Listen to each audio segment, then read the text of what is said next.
Good morning. Happy Sunday to you guys. Coffee cheers. Why does this look so weird? I hate the lighting system. I would do better with my blog, I swear, possibly. And my commitment level sometimes for blogging is just not there. Got too much stuff going on in my life. But anyways, guys, one thing that you are going to get from me is I like to be objective about everything. And I like to look at things through a neutral eye. And I like to just be fair. I don't like to inflame people. That's not the objective of my content ever. So if that's what you're looking for, you're not going to get it over here. And I try to just look at things reasonably. So I've been looking at a number of content creators come out with videos talking about Kamala Harris was cackled and booed, and I'm kind of seeing a trend of things happening at these political rallies and narratives being formed. And like I said, I'm not pro either side, so I have no dog in this fight, but I like to be fair. I looked at the rally where the Christian guy was, talking about Christ as King, and I talked about this before. I didn't buy that. I didn't buy that at all. Like, that guy infiltrated her rally to specifically do that. And I don't think he was doing that in the name of Jesus. He was doing that in the name of Trump trolling. And I'm very practical about that. Now I'm looking at this Houston rally, and here you are again. You have some infiltrators, people who don't care. Good morning. How are you? Some people who obviously do not care for Kamala Harris, and they're at her rally. And, obviously, you have some who are Democrats, and then you have some who may have some passion about some other issues. Regardless, this person starts talking about Gaza, right? And this is a very sensitive issues for Muslim Arab Americans. And I think that the Democrats have done a poor job of at least understanding the position of some of our Arab brothers in this nation on that issue. They've been sweeping it under the rug, trying not to address it, and I don't think people realize I live in Michigan. Dearborn, Michigan has one of the largest Arab populations in this nation. And people don't realize that, some of these people who may have immigrated here, maybe they've been here for 40 years, they still have people back home, right? And to kind of understand what has been enabled by the United States in that region, right? It's a slap in the face to our Arab brothers and sisters to not have some type of, you know, you know, diplomacy with this, right? And so the Biden policies, their foreign policies, does not sit well with this segment of our nation. And their feelings matter too. They have generations of Americans here too.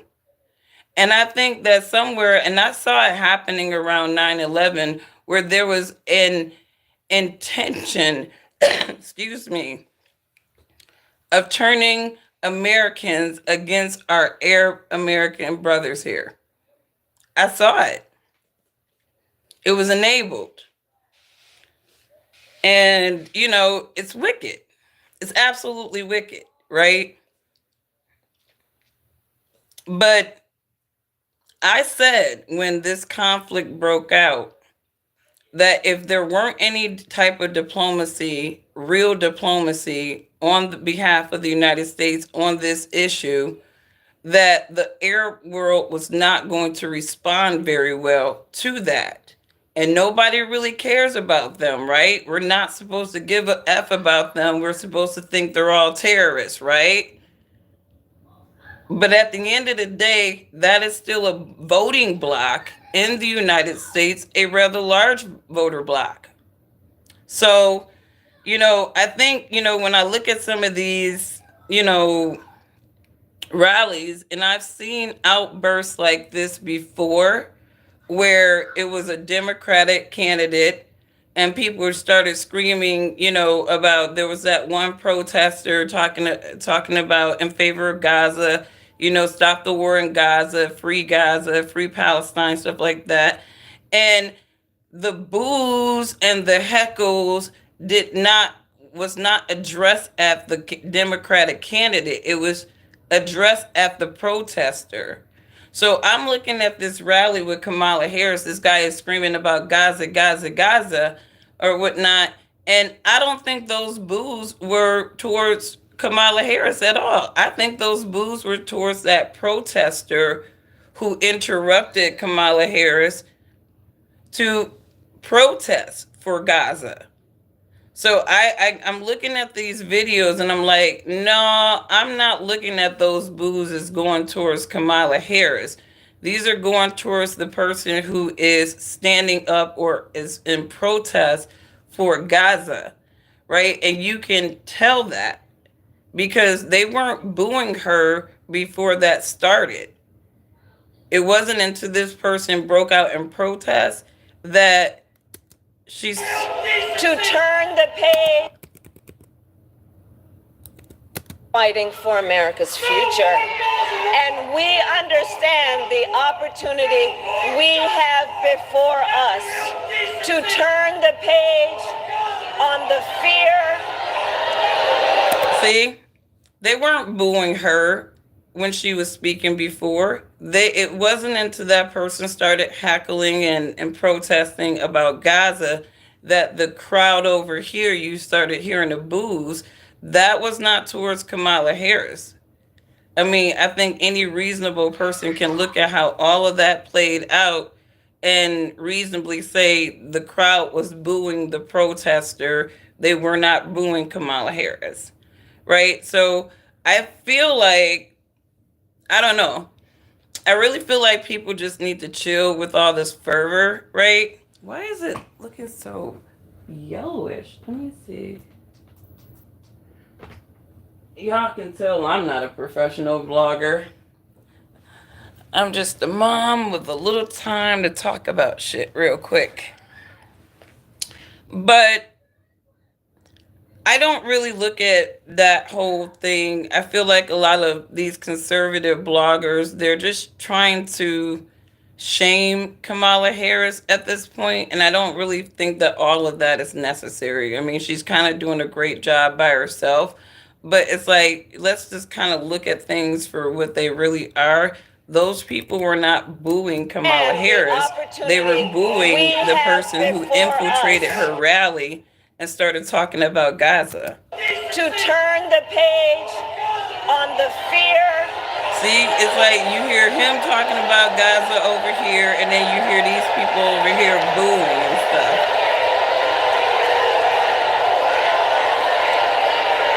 So they're trying to drown out this Gaza protest guy. You can tell this is what they do. Like, all you got to do is really kind of pay attention to these rallies, and it'll be very obvious. I know people are passionately ignorant. They want to be like, oh, Kamala was booed. But it's like, you can't hate somebody that you don't know that much, that you would just sit up there and believe a bag of lies. I mean, it's very obvious what is going on in this video. It's just like, and all I see across my news feed is Kamala Harris is booed, and it's like, did you look at what transpired there? It's like, this is where conservatives, like, it's like some of y'all just need to shut the hell up, because y'all, like, you are the real passionately ignorant people, some of y'all, because you can't even look at shit objectively. Y'all too be trying to make narratives, out of nothing. And it's just like, are you serious? This is what conservatives are talking about today. This is what conservatives are talking about today, that in Kalamazoo, Michigan, Kamala Harris was heckled and booed about Gaza. And it's like, No, actually, that crowd was booing that protester, and it is very obvious that was what was going on. It's very obvious. The whole crowd, you can even hear how it all transpired. It's like, stop trying to make something out of nothing. I can't stand this cycle because all the stupid people really come out and they think they're smart. We are fighting for America. Straight silence. Silence. Ain't nobody booing her. This future. Then he break out with that. Understand the opportunity we have before us to turn the page on the fear.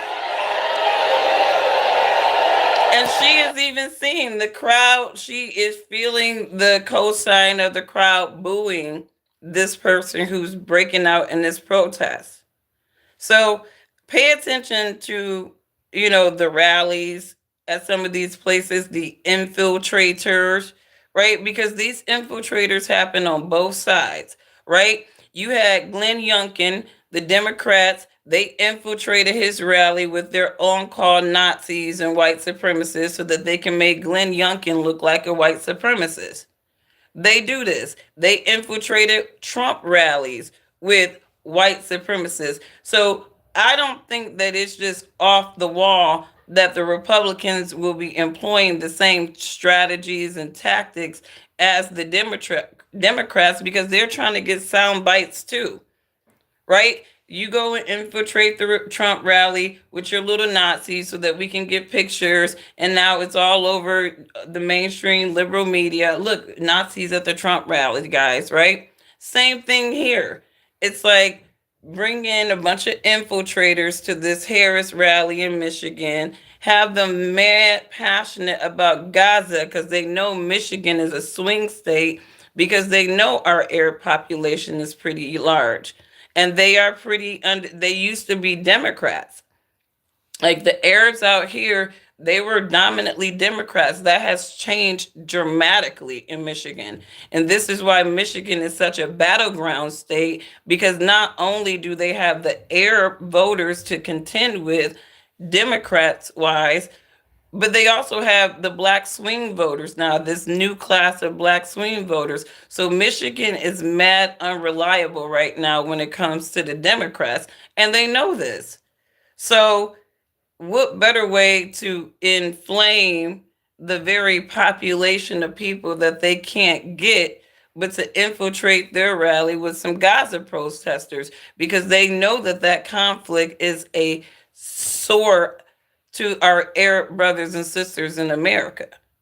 So, you know, Republicans are playing this the same. They're playing the game the same way as the Democrats, and that's probably was kind of.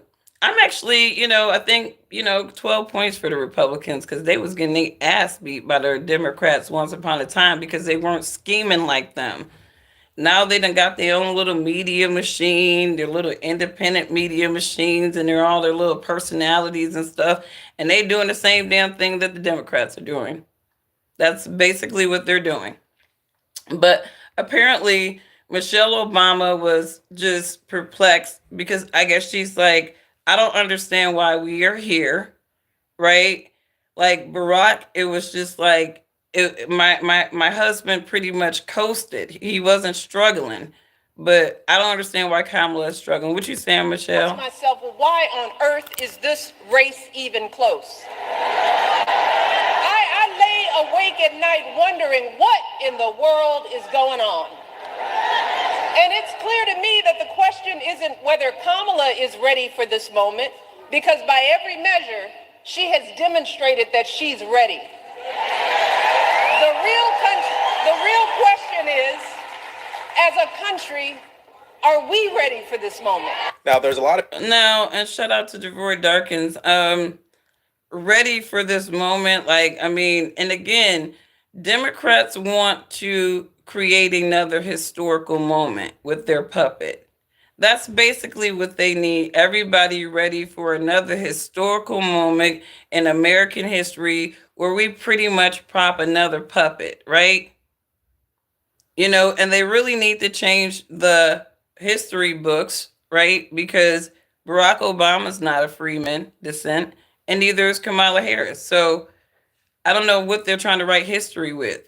Some ambiguous woman, right? That they sew like 12 different ways before they could, so that she could get a nomination. I don't know. But, anyways, Michelle Obama, just like her husband, they're perplexed. They're like, why is this even close? But I don't think they're really looking at Kamala Harris. And I said this last night in my live stream, right? you know, they're selling her this one way. They're trying to appeal to a certain demographic. And this lady has literally, like, she's like a robot, right? She's just been a robot this whole way. And even at that Houston rally, she had an opportunity to put her personality on the table. And I said this last night in my live stream. I'm like, she's trying to get all these black people brownie points, right? She got Beyonce, she got Michelle out. She's obviously trying to appeal to the black demographic. And last night, I'm just sitting up there like, you come out there to Beyonce's Freedom song, right? This would have been that opportunity for you. You could have took some points from the Sherry Shepherd show.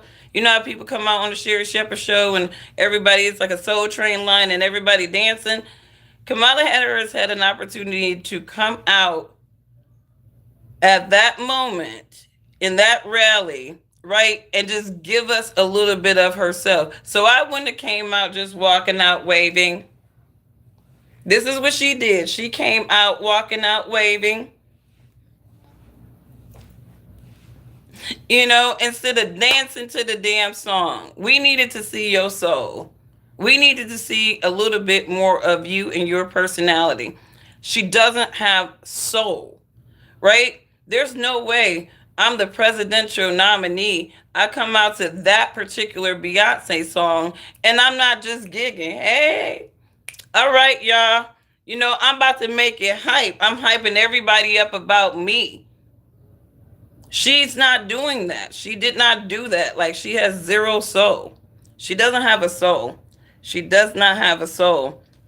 But to be fair to her, at that Michigan rally, they were not booing her. They were not booing her. They were booing the person who just broke out in protest and interrupted her.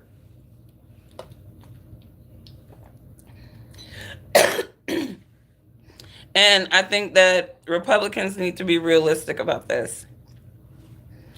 I mean,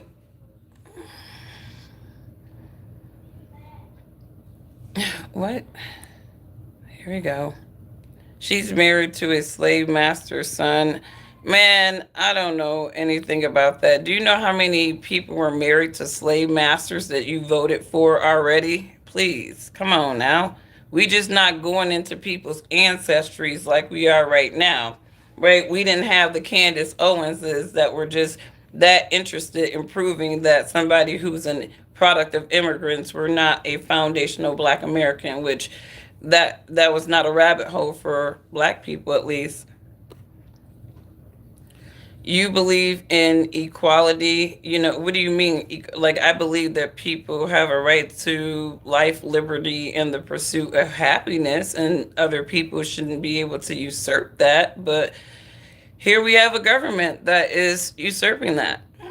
So here's the thing, you guys. I'm just trying to be real and practical, because I think people are trying to paint the narrative that everybody just hates Kamala. That really isn't true.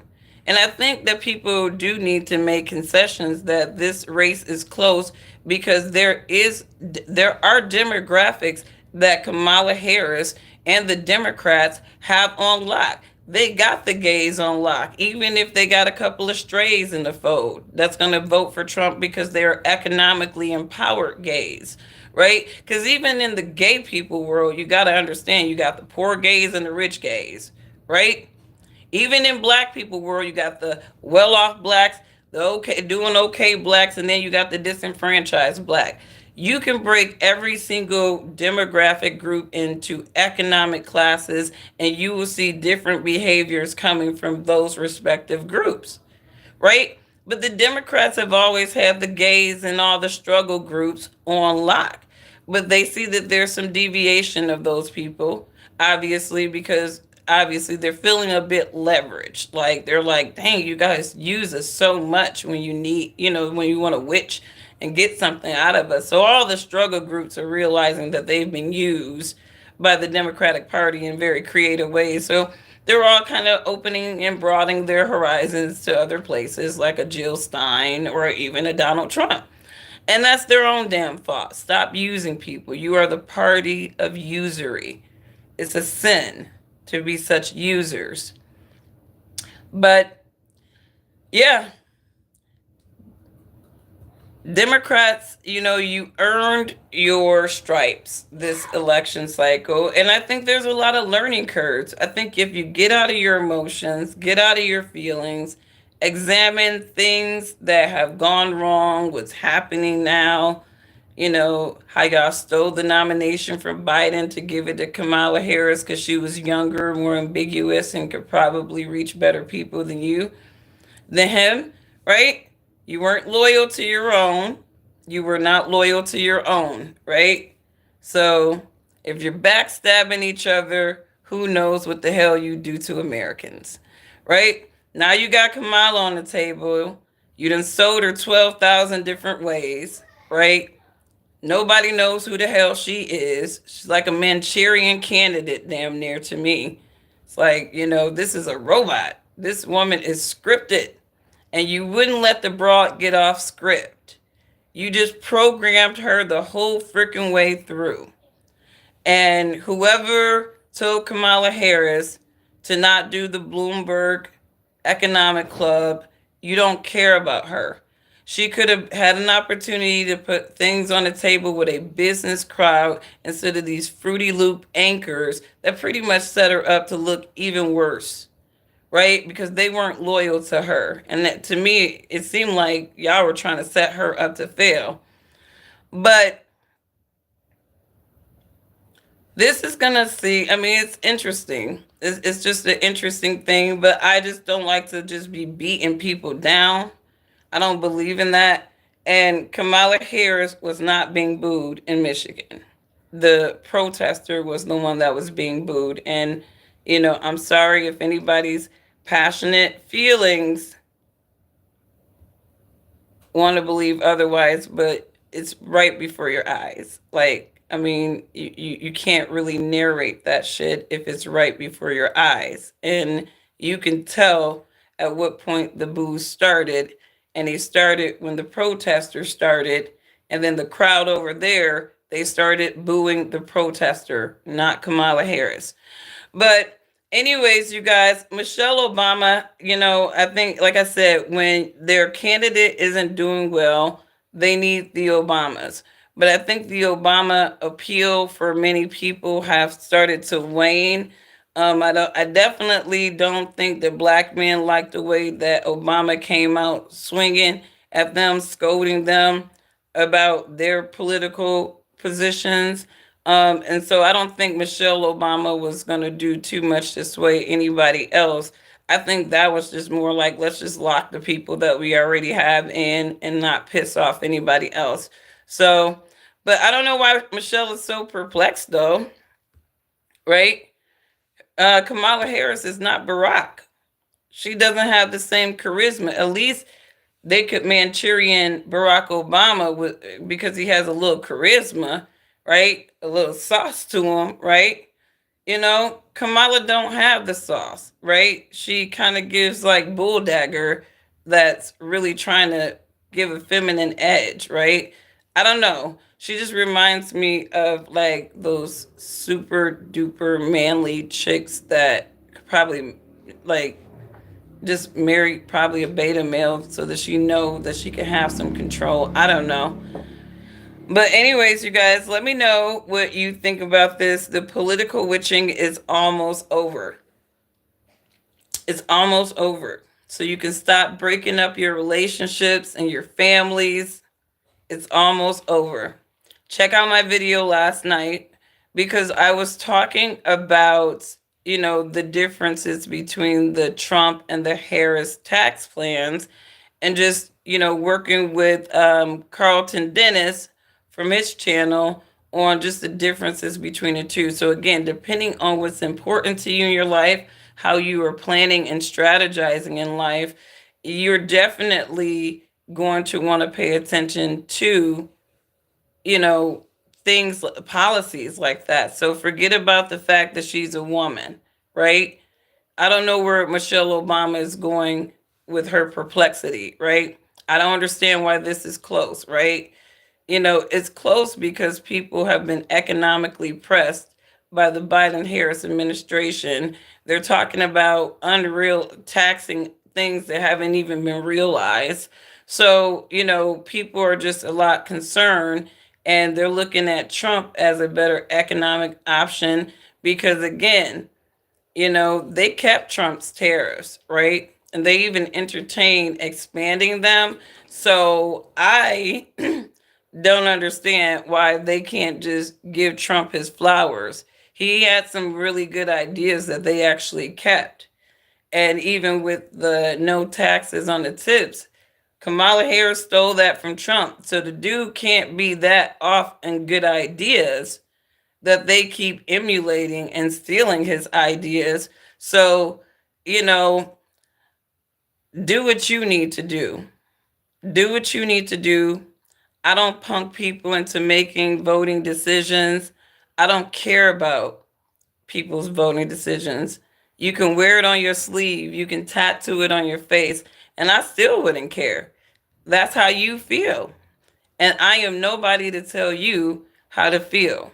All right? Because I'm not living your life. You are. So, anyways, you guys, I didn't want to stay on long. I'm looking at this pile of laundry that I need to fold for the school week because if I don't fold it, I'll just have anxiety. I don't like working out of laundry baskets. I just want to put them in the drawers and just keep it moving, right? So I'm gonna get this out of sight, out of mind. You said the economy was excellent under Trump. I wouldn't say it was excellent, but it was actually, on a better pathway to excellence. If that makes any sense. I think when I feel like Democrats, they remind me of like manic depressive type people. I had a coworker, her mom was like bipolar. I think they used to call it manic depressive once upon a time.